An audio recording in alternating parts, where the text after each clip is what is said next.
നമ്മുടെ ഡിജിറ്റൽ ലോകത്ത് വിവരങ്ങൾ കാട്ടുതീ പോലെയാണ് പടരുന്നത്.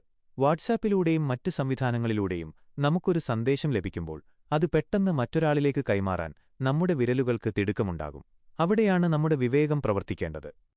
നമ്മളൊരു സന്ദേശം കണ്ട മാത്രയിൽ അതിന്റെ വികാരത്തിനടിമപ്പെട്ട് മുന്നോട്ടയക്കും മുൻപ് ഒരു നിമിഷം അവിടെത്തന്നെ നിർത്തുക. ഈ വിവരം യഥാർത്ഥത്തിൽ ശരിയാണോ? ഇതിന്റെ ഉറവിടം സോഴ്സ് വിശ്വസനീയമാണോ എന്ന് സ്വയം ചോദിക്കുക.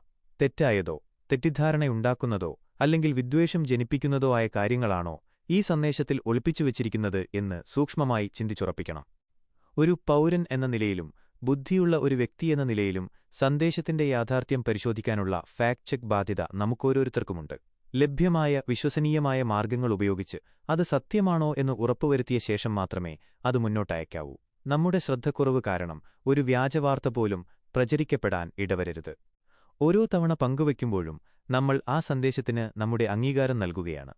അതിനാൽ തെറ്റായ വിവരങ്ങളുടെ ചങ്ങല നമ്മുടെ അടുത്തെത്തുമ്പോൾ അവിടെവെച്ച് അത് മുറിച്ചുമാറ്റാനുള്ള ധാർമ്മിക ധൈര്യം നമ്മൾ കാണിക്കണം.